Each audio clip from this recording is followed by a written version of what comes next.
They say the workplace is just a place to earn money, but no one warns you that it can also be the place where you lose your confidence, your identity, your dignity, even your sense of who you are.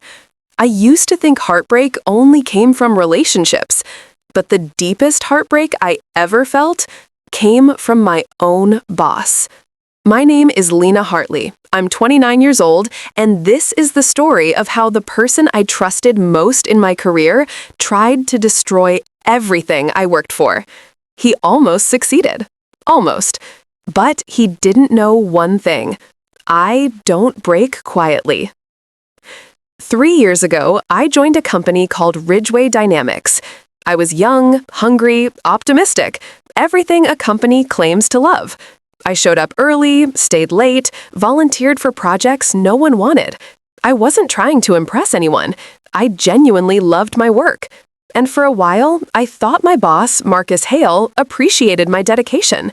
He used to tell me, "Lena, you're one of the best hires I've ever made." He gave me opportunities. He praised my work in team meetings. He said I had leadership potential. I believed him. I trusted him. I didn't know I was trusting the one person who would eventually push me toward my breaking point. It started small, so small I ignored it. A weird comment here, a passive-aggressive jab there, a compliment that felt just a little strange. One afternoon, he said, "You work too hard, Lena. People might start thinking you're trying to outshine everyone." It was supposed to sound like a joke, but something in his tone felt off. As weeks passed, the comments became more frequent, more pointed. If I left work at 6 p.m., he'd say, "Half day today?" If I corrected a mistake in a report, he'd murmur, "Someone's desperate to look perfect." If someone praised my work, he'd interrupt with, "It was a team effort." I tried to ignore it. I told myself he was stressed, busy, overwhelmed. But deep down, the warning signs were there. I just didn't want to see them. Then came the project that was supposed to change my life. The Arcadia financial deal, the biggest client our department had ever handled. Winning it meant millions for the company, and for whoever led the project, a guaranteed promotion. Marcus called me into his office. He smiled, but it didn't reach his eyes. "I'm giving this project to you, Lena. Don't let me down." Those 5 words felt like both a blessing and a threat. I accepted instantly. This was it, my breakthrough, my moment. I didn't know it was a trap. For the next 8 weeks, my life revolved around the project.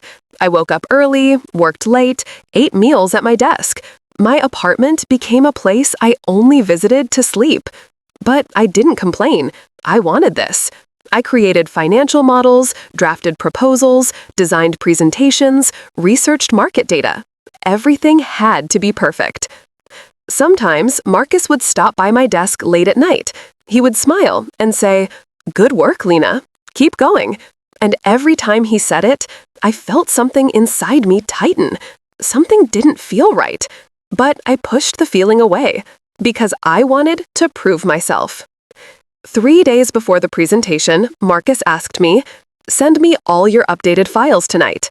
I emailed everything, every chart, every spreadsheet, every model. I kept copies on the server too. But that night, when I got home, I felt uneasy.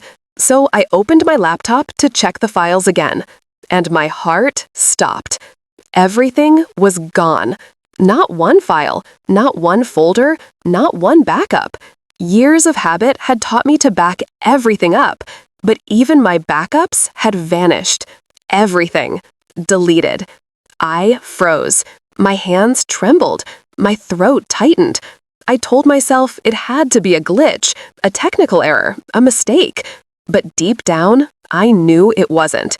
Someone had done this. Someone with access. Someone who wanted me to fail. Someone like Marcus. The next morning, I stumbled into Marcus's office shaking. "Marcus, all the files are gone. Everything. The backups too. I don't know what happened." He didn't look shocked. He didn't look worried. He didn't look anything. He just leaned back in his chair and smirked. That smirk I will never forget. You should have been more careful, Lena. My mouth went dry. What does that mean? He shrugged. Maybe you're just not ready for this level of responsibility. Not ready? After everything I'd done? I left his office dizzy, confused, terrified.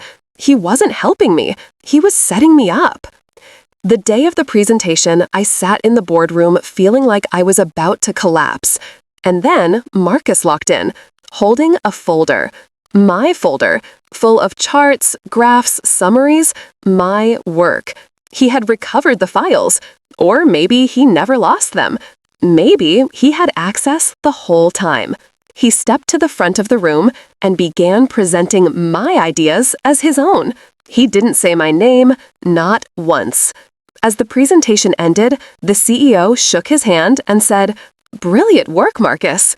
I stared at him, and he looked directly at me. He winked. A slow, cruel wink. My throat burned with humiliation. My chest felt crushed. I wanted to scream. I wanted to walk out. But I sat there in silence because what could I say? There was no proof, no evidence, no witness. He had played the perfect game. That night, I cried until my eyes hurt. I sat on my kitchen floor, shaking. I questioned everything. Was I stupid? Was I naive? Was I blind? Why didn't I see what he was doing? Why did I trust him?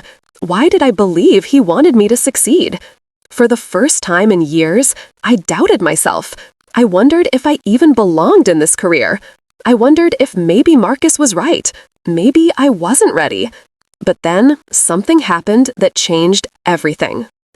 A coworker, someone I barely spoke to, pulled me aside in the hallway.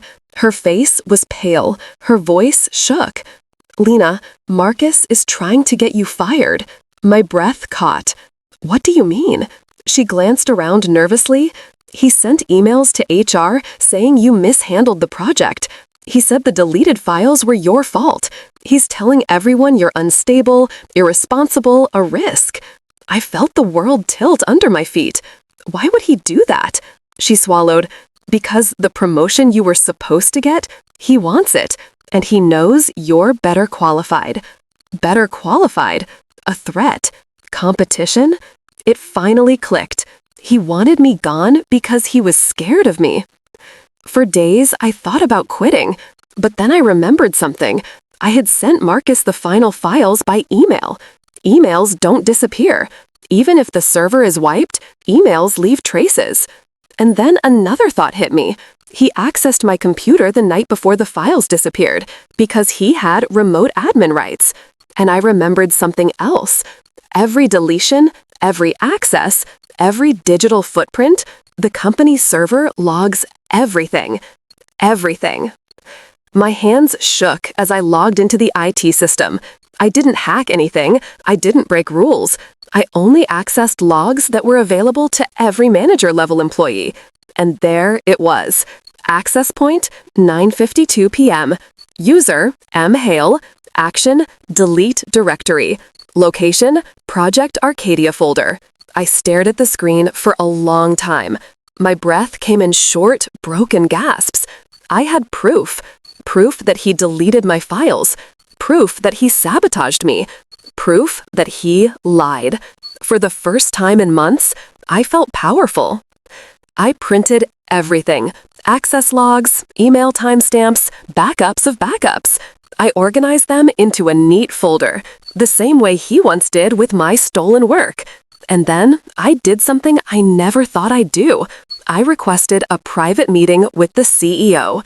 Not HR, not my manager, the CEO. I didn't say why, I didn't give details. I just said, it's about the Arcadia project, and it's important. The CEO agreed. The meeting is tomorrow morning. And Marcus? He has no idea. Ending 2,500-word cliffhanger. I sit in my apartment now, staring at the folder on my desk. Inside, it is everything. My pain, my humiliation, my betrayal, my truth, my proof. Tomorrow, everything will change. For him, For me, Marcus thinks he won. He thinks he broke me, destroyed me, erased me. But he doesn't know. I'm not walking into that meeting as the girl he tried to break. I'm walking in as the woman who will end him.